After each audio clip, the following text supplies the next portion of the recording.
നമസ്കാരം. യോനി ശുദ്ധീകരണം എന്ന ആചാരത്തിന്റെ മറവിൽ ചൂഷണം. ഇരകളിൽ IPS ഉള്ള ഉദ്യോഗസ്ഥകൾ വരെ. ബ്ലാക്ക്മെയിലിന് 4600-ലധികം അശ്ലീല ലിങ്കുകൾ. 10ാം ക്ലാസ് മാത്രമുള്ള ഹൈടെക് ആൾ ദൈവം പീഡിപ്പിച്ചത് 150-ലേറെ സ്ത്രീകളെ. ന്യൂസ് ഇൻ ഡെപ്ത് ഇന്ന് ചർച്ച ചെയ്യുന്നു ഇന്ത്യയെ ഞെട്ടിച്ച വിവാദ ആൾ ദൈവം അശോക് ഗെഹ്ലോട്ടിന്റെ പീഡന തട്ടിപ്പിന്റെ കഥ.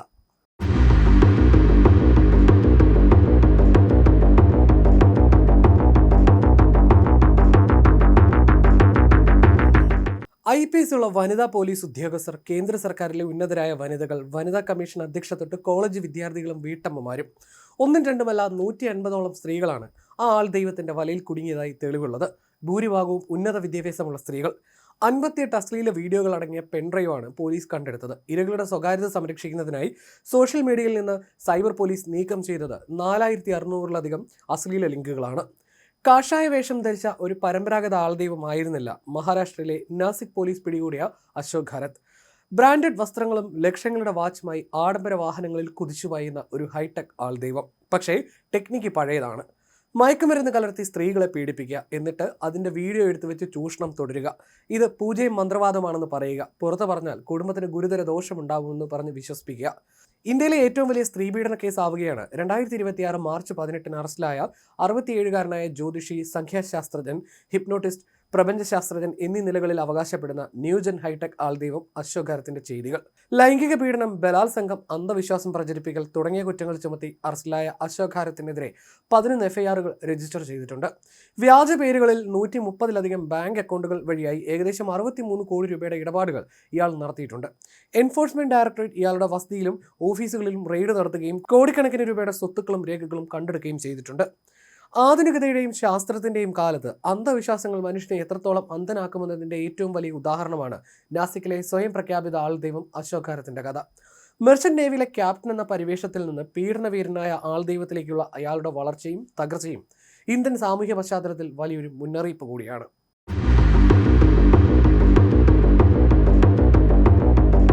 ഈ വേന്ദ്രന്റെ യഥാർത്ഥ പേര് ലക്ഷ്മൺ ഖാരത്ത് എന്നാണ്. നാസിക് ജില്ലയിലെ സിന്നാർ താലൂക്കിലുള്ള കഹന്തൽവാടി ഗ്രാമത്തിലാണ് ജനനം. വിദ്യാഭ്യാസ പശ്ചാത്തലം വളരെ പരിമിതമാണ്. 10ാം ക്ലാസ് പരീക്ഷയിൽ തോറ്റ ഇയാൾക്ക് കണക്കിന് 28 മാർക്ക് മാത്രമാണ് ലഭിച്ചിരുന്നത്. 8ാം ക്ലാസ് വരെയാണ് ഇയാളുടെ ഔദ്യോഗിക വിദ്യാഭ്യാസ യോഗ്യതയെന്നും റിപ്പോർട്ടുകളുണ്ട്. 10ാം ക്ലാസ് പരാജയപ്പെട്ടതിന് ശേഷം വീട്ടിൽ നിന്ന് പണം മോഷ്ടിച്ച് നാടുവിട്ട ഇയാൾ വർഷങ്ങൾക്ക് ശേഷം തിരിച്ചെത്തിയത് അശോക് കുമാർ ഖാരത്ത് എന്ന പേരുമാറ്റത്തോടെയാണ്. സംഖ്യാശാസ്ത്ര പ്രകാരം ഈ പേര് വിജയം നൽകുമെന്ന് ഇയാൾ വിശ്വസിച്ചിരുന്നു. നേവിയിൽ ഏകദേശം 22 വർഷത്തോളം ജോലി ചെയ്തിട്ടുണ്ടെന്നാണ് ഇയാൾ അവകാശപ്പെട്ടിരുന്നത്. 154 രാജ്യങ്ങൾ സന്ദർശിച്ചിട്ടുണ്ടെന്നും ക്യാപ്റ്റൻ പദവി വരെ എത്തിയെന്നും അശോക് പ്രചരിപ്പിച്ചു. എന്നാൽ ഇയാൾ ഒരു സാധാരണ ജോലിക്കാരൻ മാത്രമായിരുന്നുവെന്നും 10 വർഷത്തിനുള്ളിൽ തന്നെ ആ ജോലി വിട്ടിരുന്നുവെന്നും പോലീസ് റിപ്പോർട്ടുകൾ പറയുന്നു. 1990-കളിൽ നാസിക്കിൽ തിരിച്ചെത്തിയ ഖാരത്ത് ആദ്യം ഔകാസ് പ്രോപ്പർട്ടി എന്ന പേരിൽ റിയൽ എസ്റ്റേറ്റ് ബിസിനസ് ആരംഭിച്ചു. ക്രമേണ ജ്യോത്സ്യം, സംഖ്യാശാസ്ത്രം, മുഖം നോക്കി ഫലം പറയൽ എന്നിവയിലേക്ക് തിരിഞ്ഞു. ഇംഗ്ലീഷ്, ഹിന്ദി, മറാത്തി ഭാഷകളിൽ സംസാരിക്കാനുള്ള ഇയാളുടെ കഴിവും ക്യാപ്റ്റൻ എന്ന പദവിയും ഉന്നത വൃത്തങ്ങളിൽ ഇയാൾക്ക് പെട്ടെന്ന് സ്വാധീനം നൽകി. സിന്നാറിൽ ഒരു ക്ഷേത്രവും ശ്രീ ശിവനിക് ട്രസ്റ്റ് എന്ന പേരിൽ ഒരു സംഘടനയും ഇയാൾ സ്ഥാപിച്ചു. ഇതോടെ ഇയാൾ പ്രശസ്തനായി. ഒരുപാട് പേർ ഖാരത്തിനെ തേടിയെത്തി. അങ്ങനെ വന്ന വനിതകളാണ് ഇയാളുടെ വലയിൽ കുടുങ്ങിയത്. ഖാരത്തിന്റെ കുടുംബത്തിന്റെ കേസിൽ പങ്കുണ്ടെന്ന് പോലീസ് സംശയിക്കുന്നു. ഭാര്യ കൽപ്പന ഒളിവിലാണ്. മകനെ പോലീസ് കസ്റ്റഡിയിലെടുത്ത് ചോദ്യം ചെയ്തു വരികയാണ്. ഖാരത്തിന്റെ ആശ്രമത്തിലെ 3 വനിതാ ജീവനക്കാരെ പോലീസ് അറസ്റ്റ് ചെയ്തിട്ടുണ്ട്. ഇരകളെ കണ്ടെത്തുന്നതിനും പീഡന വിവരം പുറത്തറിയാതിരിക്കാൻ അവരെ ഭീഷണിപ്പെടുത്തുന്നതിനും ഇവർ പ്രധാന പങ്ക് വഹിച്ചിരുന്നു. മാനസികമായി തകർന്ന അവസ്ഥയിൽ ഖാരത്തിനെ സമീപിക്കുന്നവർക്ക് ഇയാളുടെ തന്നെ ആളുകൾ കൗൺസിലിംഗ് നൽകി വിശ്വസിപ്പിക്കുമായിരുന്നു. ഇത്തരത്തിൽ ഒരു വലിയ ശൃംഖല തന്നെ ഇയാൾക്ക് ചുറ്റുമുണ്ടായിരുന്നു.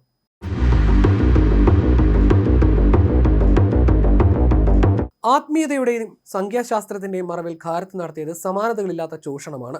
യോനി ശുദ്ധീകരണം എന്ന വിചിത്രമായ ആചാരമാണ് ഇയാൾ നടത്തിയത്. ഭക്തരായ സ്ത്രീകളുടെ ജീവിതത്തിലെ പ്രശ്നങ്ങൾക്ക് കാരണം യോനി ദോഷമാണെന്നും അത് പരിഹരിക്കാൻ ശുദ്ധീകരണം ആവശ്യമാണെന്നും ഇയാൾ വിശ്വസിപ്പിച്ചിരുന്നു.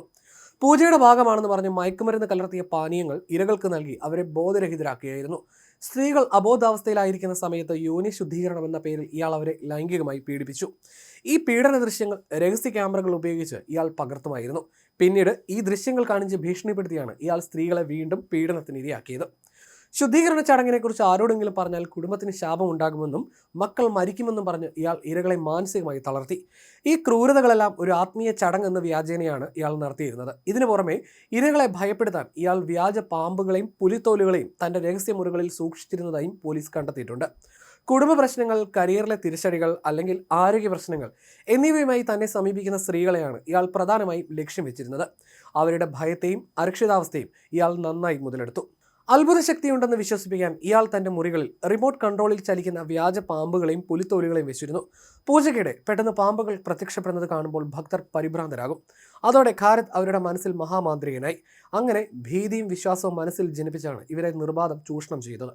തന്നെ കാണാൻ വരുന്നവരുടെ സോഷ്യൽ മീഡിയ പ്രൊഫൈലുകളും മറ്റും മുൻകൂട്ടി പഠിച്ച് അവരുടെ ജീവിതത്തിലെ ചില രഹസ്യങ്ങൾ തനിക്ക് ദിവ്യദൃഷ്ടിയിലൂടെ അറിയാമെന്ന് വിശ്വസിപ്പിക്കുന്ന ടെക്നിക്കുമുണ്ട്.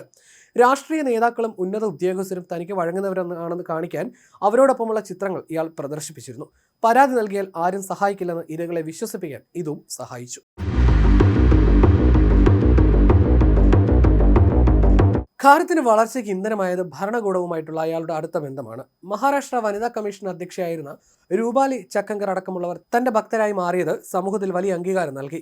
ഖാരത്തിനെ രൂപാലി ചക്കങ്കറും കുടുംബവും തങ്ങളുടെ ഗുരുവായിട്ടായിരുന്നു കണ്ടിരുന്നത്. ഖാരത്തിന്റെ പാദപൂജ നടത്തുന്നതും പാദങ്ങൾ കഴുകുന്നതുമായ രൂപാലിയുടെ പഴയ ദൃശ്യങ്ങൾ സമൂഹമാധ്യമങ്ങളിൽ വ്യാപകമായി പ്രചരിക്കുന്നുണ്ട്.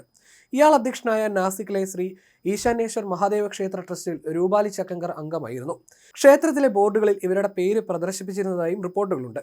ഖാരത്തിന്റെ ലൈംഗിക പീഡനത്തിന് ഇരയായ സ്ത്രീകളെ പരാതി നൽകുന്നതിൽ നിന്ന് രൂപാലി ചക്കങ്കർ ഭീഷണിപ്പെടുത്തിയിരുന്നതായി ശിവസേന നേതാവ് സുഷമ അന്താരെ ആരോപിച്ചിട്ടുണ്ട്. ഖാരത്തിന്റെ നേതൃത്വത്തിൽ നടന്ന ദുർമന്ത്രവാദ ചടങ്ങുകളിൽ രൂപാലി പങ്കെടുത്തതായും ആരോപണമുയർന്നു. ഇതിന്റെ ഭാഗമായി അവർ തന്റെ മോതിരവിരൽ മുറിച്ചതായും പറയപ്പെടുന്നു. ഖാരത്തിന്റെ സംശയാസ്പദമായ സാമ്പത്തിക ഇടപാടുകളിൽ രൂപാലി ചക്കങ്കരുടെ സഹോദരിയുടെ ബാങ്ക് അക്കൗണ്ട് ഉപയോഗിച്ചതായി കണ്ടെത്തിയതിനെ തുടർന്ന് സഹോദരിയെയും പോലീസ് ചോദ്യം ചെയ്തിട്ടുണ്ട്. ഈ ആരോപണങ്ങൾ പക്ഷേ രൂപാലി നിഷേധിക്കുകയാണ്. അശോക് ഖാരത്തിന്റെ ക്രിമിനൽ പശ്ചാത്തലത്തെക്കുറിച്ച് തനിക്ക് അറിയില്ലായിരുന്നുവെന്നും പ്രചരിക്കുന്ന വീഡിയോകൾ വർഷങ്ങൾ പഴക്കമുള്ളവയാണെന്നും അവർ വ്യക്തമാക്കി. വിവാദങ്ങളെ തുടർന്ന് മാർച്ച് 20 രൂപാലി ചക്കങ്കർ തന്റെ സ്ഥാനം രാജിവെക്കുകയുണ്ടായി. CCP, ACP റാങ്കിലുള്ള 2 വനിതാ പോലീസ് ഉദ്യോഗസ്ഥർക്ക് തങ്ങൾക്ക് ഇഷ്ടപ്പെട്ട സ്ഥലത്തേക്ക് സ്ഥലമാറ്റം ലഭിക്കുന്നതിനായി ഖാരത്തിന്റെ സഹായം തേടിയിരുന്നതായി റിപ്പോർട്ടുകളുണ്ട്. ഭരണപ്രതിപക്ഷ ഭേദമന്യേ പല പ്രമുഖ നേതാക്കളും ഇയാളുടെ ആശ്രമം സന്ദർശിക്കാറുണ്ടായിരുന്നു. തിരഞ്ഞെടുപ്പ് സമയത്ത് രാഷ്ട്രീയക്കാർക്ക് വലിയ തുകകൾ ഖാരത്ത് സംഭാവനയായി നൽകിയിരുന്നതായും റിപ്പോർട്ടുകളുണ്ട്. പീഡന പരാതികൾ ഒത്തുതീർക്കാൻ ചില ഉദ്യോഗസ്ഥർ ഇയാളെ സഹായിച്ചിരുന്നതായി SIT കണ്ടെത്തി. നാസിക്കിലും പരിസരത്തും ഖാരത്ത് വാങ്ങിക്കൂട്ടിയ ഭൂമിയുടെ ഇടപാടുകളിൽ ക്രമക്കേടുകൾ നടന്നിട്ടുണ്ട്. ഇതിനായി താലൂക്ക് ഓഫീസുകളിലെ ചില ഉദ്യോഗസ്ഥർ രേഖകളിൽ മാറ്റം വരുത്താൻ സഹായിച്ചതായും കണ്ടെത്തിയിട്ടുണ്ട്. കള്ളപ്പണം വെളുപ്പിക്കുന്നതിനായി നാസിക്കിലെ ചില പ്രമുഖ ബിൽഡർമാരുമായി ഖാരത്തിന് ബന്ധമുണ്ടായിരുന്നു. ഇയാളുടെ പണം റിയൽ എസ്റ്റേറ്റ് പ്രൊജക്ടുകളിൽ നിക്ഷേപിച്ചിരുന്നതായി ED കണ്ടെത്തിയിട്ടുണ്ട്.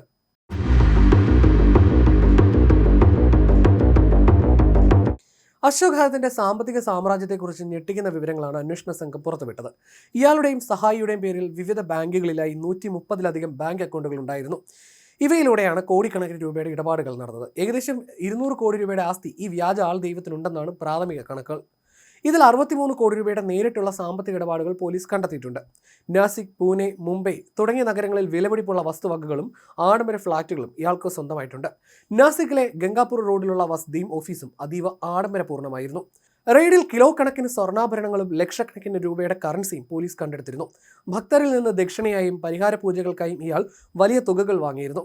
ശ്രീ ഈശാനേശ്വർ മഹാദേവ ക്ഷേത്ര ട്രസ്റ്റ് എന്ന പേരിൽ ഒരു ട്രസ്റ്റ് രൂപീകരിച്ചായിരുന്നു ഇയാൾ പണപ്പിരിവ് നടത്തിയിരുന്നത്. ഈ ട്രസ്റ്റ് വഴിയുള്ള പണം ഇയാൾ സ്വന്തം ആവശ്യങ്ങൾക്കായി വകമാറ്റിയതായും കണ്ടെത്തിയിട്ടുണ്ട്. പീഡന ദൃശ്യങ്ങൾ കാണിച്ച് ഭീഷണിപ്പെടുത്തി ഇരകളിൽ നിന്ന് ലക്ഷക്കണക്കിന് രൂപ ഇയാൾ തട്ടിയെടുത്തിരുന്നു. ഇതിനു പുറമെ പല ഉന്നത ഉദ്യോഗസ്ഥർക്കും വഴിവിട്ട സഹായങ്ങൾ ചെയ്തു കൊടുത്തതിലൂടെയും ഇയാൾ പണം സമ്പാദിച്ചു. നിലവിൽ എൻഫോഴ്സ്മെന്റ് ഡയറക്ടറേറ്റ് ഇയാളുടെ പണമിടപാടുകളെക്കുറിച്ച് സമാന്തരമായി അന്വേഷണം നടത്തുന്നുണ്ട്. കോടികൾ വിലമതിക്കുന്ന BMW, മെഴ്സിഡസ് ബെൻസ് തുടങ്ങിയ ആഡംബര കാറുകളുടെ വലിയൊരു ശേഖരം തന്നെ ഇയാൾക്കുണ്ടായിരുന്നു. ഇതിൽ പല വാഹനങ്ങളും ഇയാൾ ഭക്തരിൽ നിന്ന് സമ്മാനമായി വാങ്ങിച്ചതാണെന്ന് പോലീസ് കണ്ടെത്തി. വസതിയും ഓഫീസും അതീവ ആധുനികമായ ഇലക്ട്രോണിക് സംവിധാനങ്ങളാൽ സജ്ജമായിരുന്നു.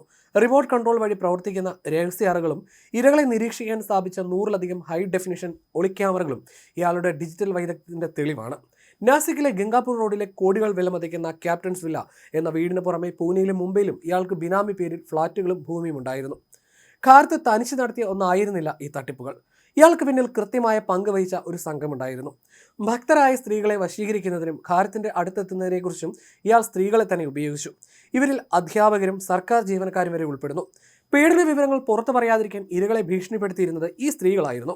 ഇരകളുടെ വീഡിയോകൾ എഡിറ്റ് ചെയ്യാനും അവ ക്ലൗഡ് സ്റ്റോറേജുകളിലും വിദേശ സെർവറുകളിലും സൂക്ഷിക്കാൻ ഇയാൾ ചില IT വിദഗ്ധരുടെ സഹായം തേടിയിരുന്നതായി സൈബർ സെൽ കണ്ടെത്തിയിട്ടുണ്ട്. ആരെങ്കിലും പരാതി നൽകാൻ മുതിർന്നാൽ അവരെ ശാരീരികമായി ഉപദ്രവിക്കാനും ഭയപ്പെടുത്താനും ഖാരത്തിന് പ്രത്യേക കൊട്ടേഷൻ സംഘങ്ങളുമായി ബന്ധമുണ്ടായിരുന്നു. ഇയാളുടെ എല്ലാ സാമ്പത്തിക ഇടപാടുകളും കൈകാര്യം ചെയ്തിരുന്ന ജിതേന്ദ്ര ഷെൽക്കെ എന്ന സഹായിക്ക് എല്ലാ രഹസ്യങ്ങളും അറിയാമായിരുന്നു. ഷെൽക്കയും ഭാര്യയും ഏതാനും ദിവസങ്ങൾക്ക് മുമ്പ് ഒരു കാർ അപകടത്തിൽ കൊല്ലപ്പെട്ടു. അവരുടെ മകന് ഗുരുതരമായി പരിക്കേറ്റു. ഇതൊരു ആസൂത്രിത കൊലപാതകമാണോ എന്ന് പോലീസ് അന്വേഷിക്കുന്നുണ്ട്. ഷെൽക്കയുടെ മരണത്തോടെയാണ് പല രഹസ്യങ്ങളും മറനീക്കി പുറത്തു വരാൻ തുടങ്ങിയത്.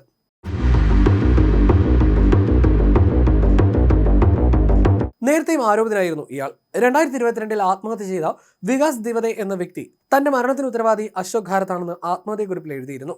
അന്ന് സ്വാധീനം ഉപയോഗിച്ച് ഒതുക്കി തീർത്ത ഈ കേസ് നിലവിൽ പോലീസ് വീണ്ടും അന്വേഷിക്കുകയാണ്. ഒടുവിൽ ഖാരത്തിന് പിടിവീണത് മുൻ ജീവനക്കാരന്റെ ഭാര്യയുടെ പരാതിയിലാണ്. മുൻ ജീവനക്കാരന്റെ ഭാര്യയെ ഖാരത്ത് 2 വർഷത്തോളം ലൈംഗികമായി ചൂഷണം ചെയ്തിരുന്നു. പ്രസവ സംബന്ധമായ പൂജകൾക്കായിട്ടായിരുന്നു ഇവർ ഖാരത്തിനെ സമീപിച്ചത്. പീഡനത്തെ തുടർന്ന് യുവതി ഗർഭിണിയായപ്പോൾ ഇയാൾ ഗർഭചിത്രത്തിനുള്ള ഗുളികകൾ നൽകി നിർബന്ധപൂർവ്വം ഗർഭം അലസിപ്പിച്ചിരുന്നതായും അന്വേഷണത്തിൽ വ്യക്തമായി.